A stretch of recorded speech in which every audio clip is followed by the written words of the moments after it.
Hello, thank you for stopping by. I decided to challenge myself to read 3 completely different things, spread out over the course of 3 days, because apparently I like dragging out my own suffering. First up, The Spellshop by Beth Durst, because cozy fantasy is basically my emotional support genre. But then I thought, hey, let's get smart, so I grabbed an article from National Geographic, and really, to round things out, a delightfully unsettling short story, The Erl-King by Angela Carter. Wish me luck. By the end of this, I wasn't sure if my brain was grateful or filing a formal complaint. Thank you for being here, and I'll check back in with you later.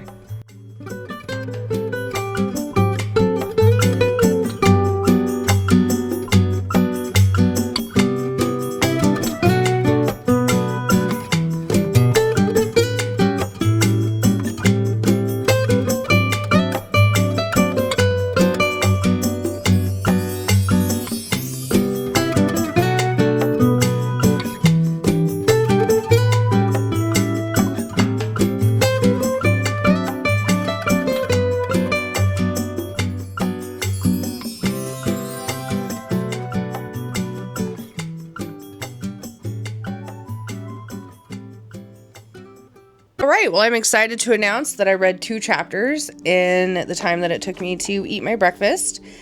That was about 14 pages. Not too shabby, not too shabby. Any reading progress is progress in my opinion, even if it's a little bit slow. I don't want to rush through this. I really don't. It's such a good tale. This book, the core of it, is about people taking care of each other. And I, as a girl from a small town, I miss that feeling, you know? I really do miss that sense of community and that sense of camaraderie and that sense of we take care of our own. And I think we should make that popular again. We should just start taking care of each other a little bit more. So as you can see, I am just I think I'm about halfway through. Am I halfway through? I am halfway through this book.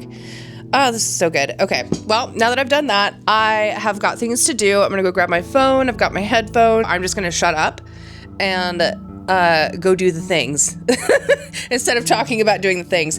Okay, I'll see you in a few. Bye, love you, bye. Love you, bye. I love you, bye.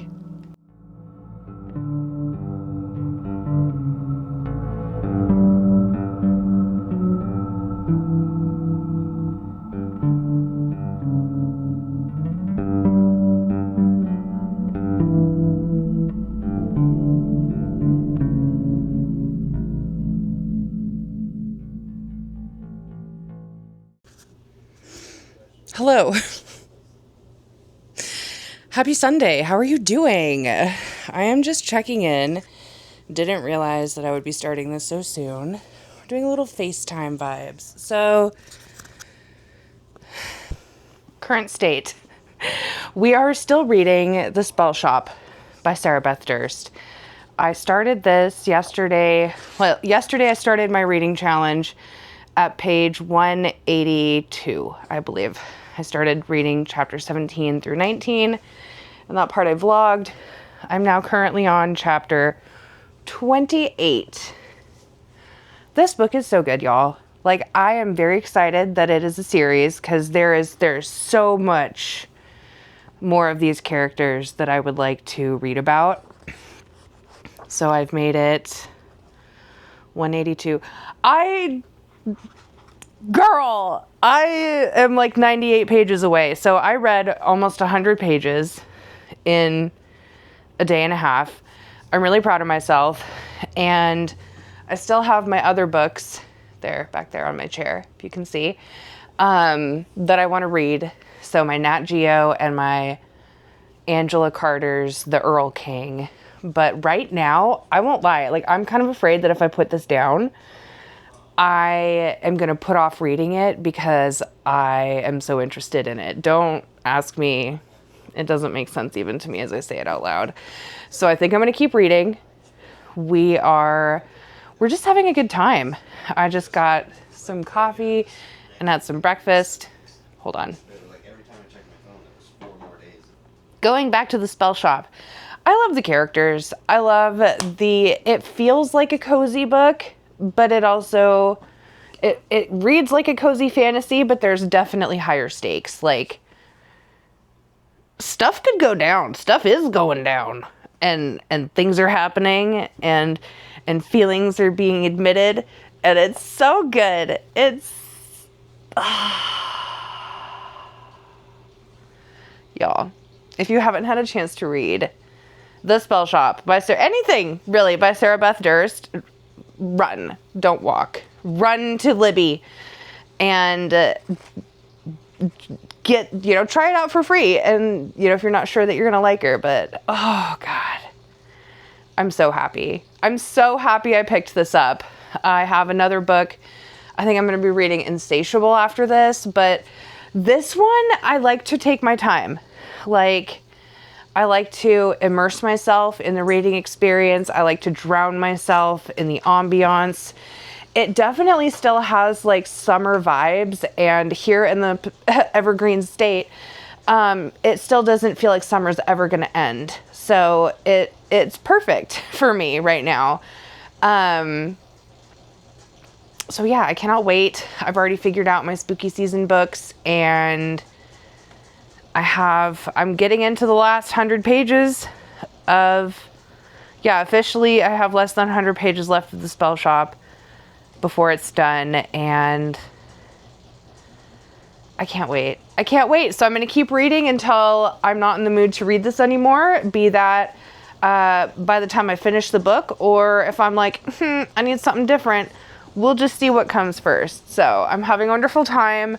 I believe you might have a wonderful time if you picked it up.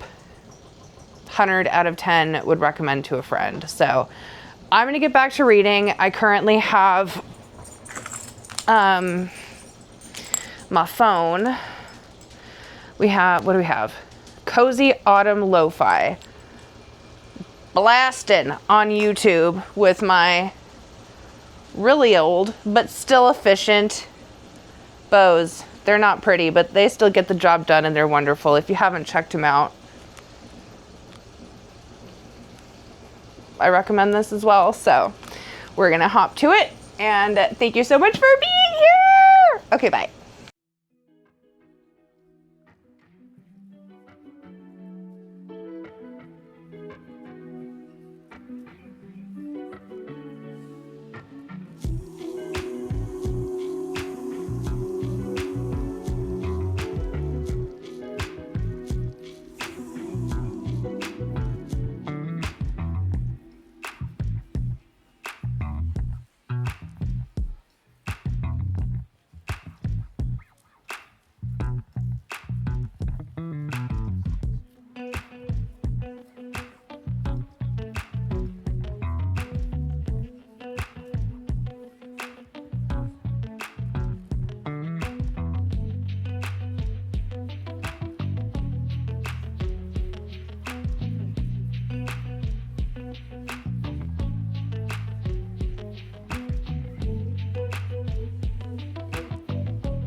Hello, welcome back. We're doing a super quick check-in. The day is almost done. It is currently 6:19 p.m. Pacific Standard Time, and I finished reading The Spellshop by Beth Durst. I finished it like an hour ago, and to be honest, I can't stop thinking about how cute this book is. First of all, close up for the cover. Appreciate it, appreciate it, appreciate it. It is stunning, and the words inside this book were fantastic. I read during this entire challenge, I did keep track of how much I read. So I started here and ended here. So I read over half the book. So I'm still working on my other books right now, but I'm considering this reading challenge a success because I got through a whole book in like a day and a half. So some of the things that I wanted to talk about this book really hit home on cozy vibes, but a lot going on all at the same time. So it starts off with this librarian named Keela and her spider plant, her sentient spider plant named Kaz, and they're running for their lives for reasons unknown. And they end up going back to a certain place that she goes back to where she grew up. And this book hits home on people being kind to each other for no other reason than just being for being kind to each other, which I didn't realize I needed. Genuinely, I had no idea how much I needed this book because it really put my faith back in humanity, even if these characters were 100% fictional. It still put it back in there. So, she ends up meeting her man, Lauren, and he's fantastic. He's the kindest, most amazing human being ever with a tragic backstory. And I really just love how all of the townspeople in Caltree just kind of band together and help each other out. It was just a beautiful message all around. The found family, the friends, doing things that were scary, even though you were pretty sure you were going to fail. All of these things. And the Spellshop reminded me of 3 different books. Like, as I was reading it, I kept thinking of 3 different books. So if you read any of these books and you like the vibes, the Spellshop might be for you. So the first one I thought of was Heather Fawcett's Emily Wilde's Encyclopedia of Fairies. The character, Keela, and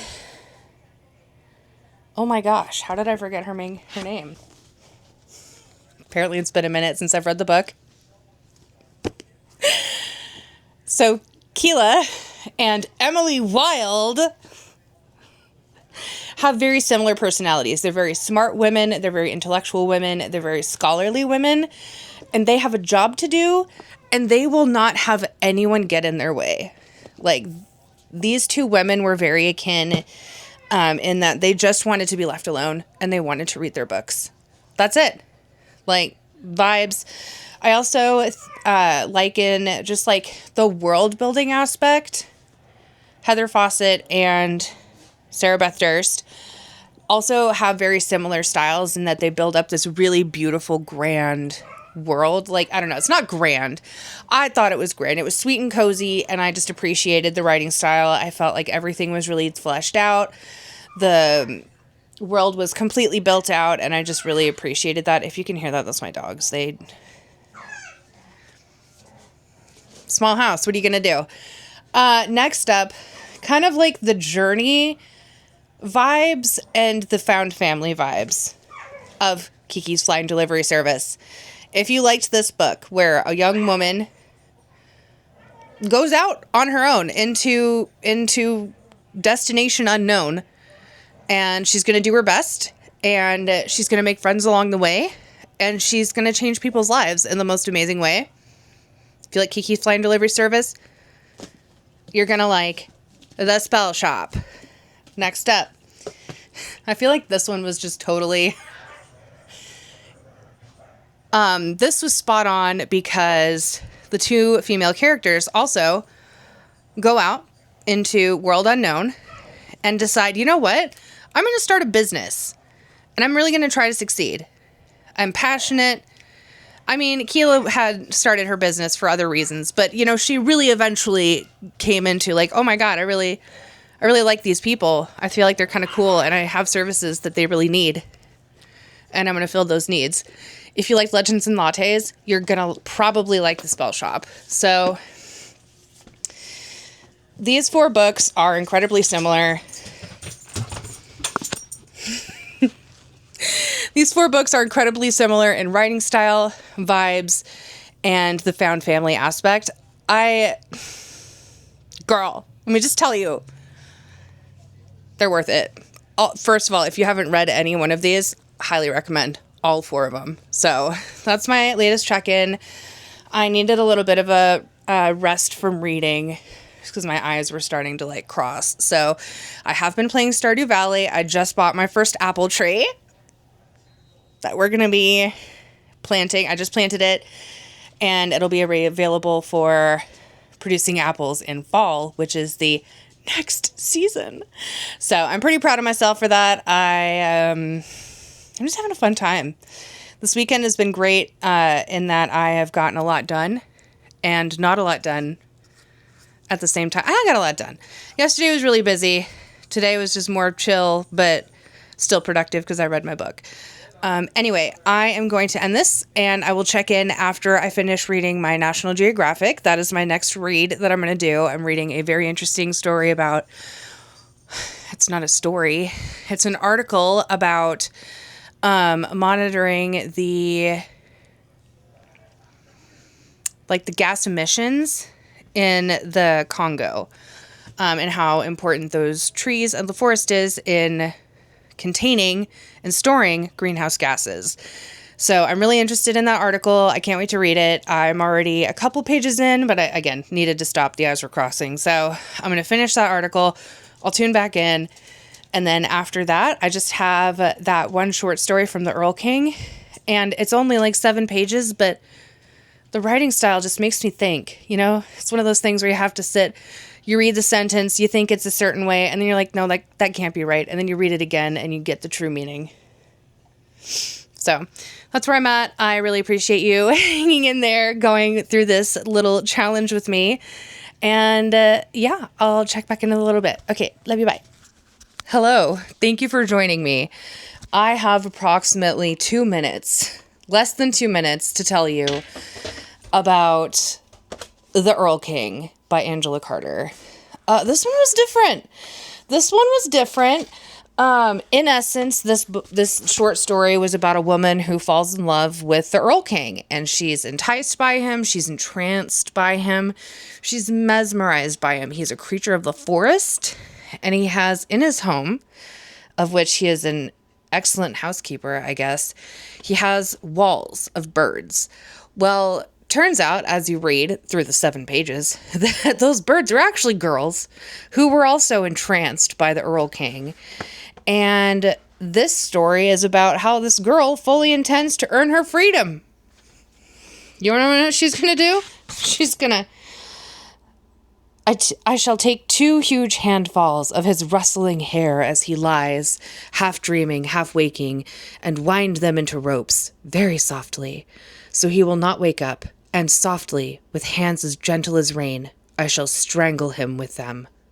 Then she will open all the cages and let the birds free. They will change back into young girls, each with the crimson imprint of his love bite on their throats. She will carve off his great mane with a knife he uses to skin the rabbits. She will string the old fiddle with 5 strings of ash-brown hair. Then it will play discordant music without a hand touching it. The bow will dance over the new strings of its own accord, and they will cry out, "Mother, mother, you have murdered me." What did I read?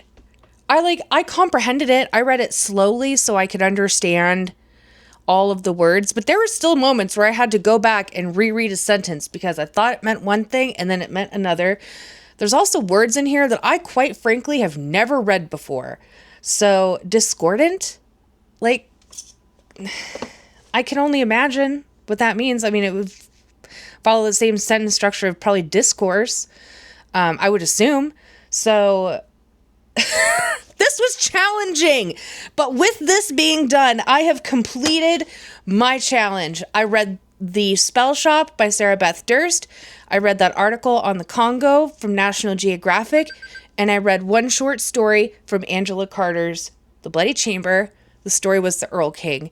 When I tell you this was an actual challenge, it was. I'm so glad I did it. It definitely helped me kind of reimagine my love of reading and my love of knowledge. And I'm just eternally grateful. Thank you so much for being here. If you haven't done it before, challenge yourself to read something that's outside of your normal scope of reading. Even if you have to go to the library to do it, it's so worth just expanding your reading horizons. So with that being said, thanks for being here. I'll see you in the next clip. Welcome back. Thank you so much for being here.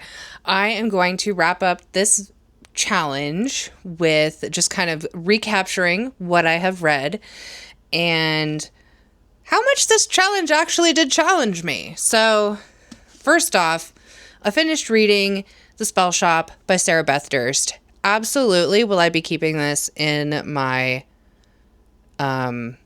library. Beth has a special place in my heart. I read the first book by her called Race the Sands, either this year or last year. I can't remember anymore. There's been so many. But I fell in love with her writing style because Beth is really good about writing relatable women. And not just young adult women. She writes about mature women, which as a maturing woman, I appreciate that. It's really nice to see women who are my own age making decisions that I myself would make and just getting themselves into situations where like a fully functioning brain would be appropriate. There was one moment in time where she was like, I should run after him. But I'm not going to because then he would be worried about me the entire time. So I'm going to stay here. And I was just like, yes, queen. That is exactly what a mature person would do. So I really, 12 out of 10, recommend this book. I don't do stars on my channel. I don't really believe in grading books because it's all subjective anyway. So my 4 could be someone else's 2. Would I recommend this book to a friend? Absolutely, I would. Would I recommend that you buy it on Libby first before you actually make the commitment to buy it if you're not sure about Beth Durst's work? Absolutely, I would. Protect your money. Keep your savings. But if you like this, get it. It's so good. My literal only beef with this book was that the sprayed edges, which I'm already not a fan of sprayed edges to begin with, it's purple. And the main theme in this book is raspberries. So I would assume that it would be raspberry colored, but that was a bad assumption. So Bramble, do better next time, is all I got to say about that. Next up, so I read, let me just tell you how much I actually read in that challenge. So I started off on page 182, and then I finished over the course of 2 days. I finished the book and I read the foreword, so I think that still counts. So I read from page 182 to page 376. Quite a jump. Quite a jump.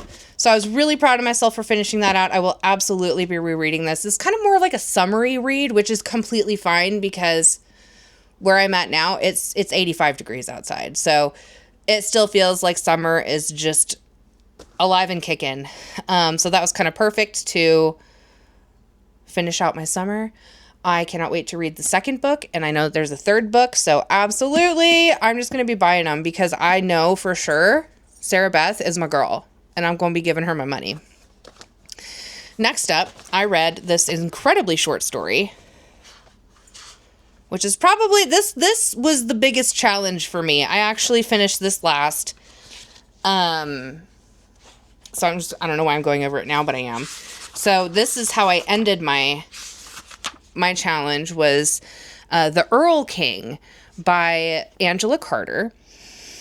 This short story made me think quite a bit. It made me think, there's words in here that I've never used before. A lot of the time it's, common sense, just kind of figuring out what the word is. I did have to pull out my dictionary a couple times on some of these words, I won't lie. So this one challenged my brain quite a bit in that the sentence structure is a little bit different than modern times. The words are very flowery and very, I don't know. It sometimes feels like someone picked up a thesaurus and was like, let's find all of the fancy words for words that normally are used. So this stunning cover, still recommend this book. I love me some short stories. I still have a few left. I'll probably finish these during the spooky season, but I might start another challenge. I don't know. So I'm starting off with the Snow Child. I have the Snow Child, the Lady of the House of Love, the Werewolf, the Company of Wolves, Wolf Alice. So I still have quite a few. I'm right here progress-wise, so getting there. About 3/4 of the way done. So I will continue reading on those short stories. I'll just kind of challenge myself to read at least one short story a month during the dark months that are coming. So I can't wait for that. The last one that I wanted to go over with you was the short story. This is volume number 247, the April 2025 edition for the 33. I don't know, just as National Geographic 33. So a lot of it is inspirational people who are making a difference with the environment. So it's super important, but I didn't really want to read about that part of the article. So I ended up reading Unraveling the Mysteries of the Congo. Suddenly the world is paying more attention to Africa's Congo Basin, a long overlooked and understudied ecosystem playing a critical role in the urgent effort to slow climate change. I learned in this article that the Congo is, along with the Amazon rainforest, is one of our few last battlegrounds against fighting off climate change. So it's super duper schmooper important, and it's also underfunded. Surprise, surprise. And not a lot of people have a lot of data. However, there's this one place in the Congo. It started off with Belgian leaderships where they were they were looking for ways to exploit the country, really. It's just they were looking to scientifically study which plants could be most beneficial and make the most profit for Belgium. So that ended up stopping, let's see here. Colonial Belgium researchers collected and analyzed tens of thousands of plant species and stored them at Yangambi, where they are still housed today. So a wealth of knowledge from back in the early 1900s are still at Yangambi. And they now have scientists who are there studying this crucial data. And the most disconcerting part was just how much the percentage of temperature increases over the last few years, and it's horrifying. Without strong environmental protections, the Congo Basin is projected to lose 27% of its undisturbed rainforest by 2050. That is so scary. That deforestation is no freaking joke. We all should care about it because plants give us oxygen, and we, to the best of my knowledge, we still deeply depend on that to survive. So I feel like we would all be kind of a little bit concerned about our oxygen supply systems decreasing over 1% a year for the next 25 years. That is scary data. So if you don't care about the planet, that's fine. I still appreciate the plants because they give me the air I need to breathe. So that's where I'm standing right now. So this just went over how they're working, the scientists at Yangambi are working to get more funding. They're desperately reaching out to first world countries asking for support because they need money to build science stations. They have to they have to eat, they have to take care, they need science materials, and they also have to have scientists to come there to do the data work. So that I felt like that was fascinating. It's very critical information, and it's hidden away in a National Geographic of all places. Imagine that. Next up, I read this little article about this little, I think it's an agate. Yeah, a red agate vessel that is thought to be the Holy Grail. It actually is 3 different pieces. There's the bowl, there's this cool little stem, and then there's the base. So I read a little bit about that. And then I also read, because I'm an overachiever, Racing to Save Hawaii's Precious Snails. Apparently, there is a very special land snail that is protected. Kind of a touch her and you die situation, where snails are protected by armed guards and fences. Interesting little article. I learned that, how many species? 750 species of land snails are in Hawaii. That's a lot of snails in such a small space. So I thought that was quite fascinating too. And then it just went into the incredible people, founder of Patagonia.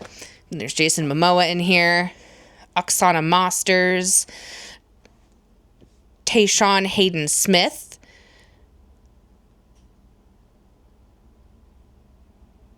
I don't know why my brain was like, is that Will Smith's son? No, he's not. No relation. Jason Momoa, we love him. So that was a really fun article, and it really got me out of my comfort zone. I have a few more volumes that I need to read, and this is a fabulous way to just have a goal, knock it out, get the reading done. I am going to keep this volume because I think it's interesting. So this is the grand summation of my reading challenge, where I read 3 different pieces of literature: 1 cozy fantasy, 1 short story, 1 scientific article. And I felt like that was a great way to expand my brain. It was fabulous for me because I wasn't just reading the same thing over and over and over again. I wasn't just reading like a fantasy or a romance or whatever. It was, I have these specific things I need to read in this timeline, and I highly recommend that you expand your reading horizons. There's absolutely nothing wrong with reading smut, but I think that, I think people should challenge themselves to read something outside of their comfort zone. So if you have hung in there this long, I so appreciate you. I appreciate you. Thank you for being here. If you did make it this far, how about you leave like a little flower of your choice for emojis, just to let me know that you made it all the way through the vlog. I'm going to wrap this up now because I've been yip-yapping for a little bit too long. I have some pasta that I need to eat, and I got some editing I need to do. I didn't get this up for the vlog that I wanted to do for today, mainly just because I did want to do a good job in finishing my outro and then doing the amount of editing that I prefer to do for all of my vlogs. So I posted a different video, more of like a reading ambiance. I have a cozy craft coming up soon that I'm going to be posting next week once I get all the editing done. Just kind of like a compilation of all the things that I like to do while I'm reading. And yeah, that's it. So I appreciate you being here. Thank you so much for your time and your patronage, and like, comment, and subscribe. Hit that notification bell. It lets you know when I post my videos. I'm really trying to do 2 videos per week. And I'm trying to stick to it. So once again, I hope you have a marvelous and magical day. Just remember, life's not super serious. We're here to just have fun, exist, and breathe oxygen, which is in danger. So, love you the most. Have a wonderful day, and I'll see you in the next one. Bye!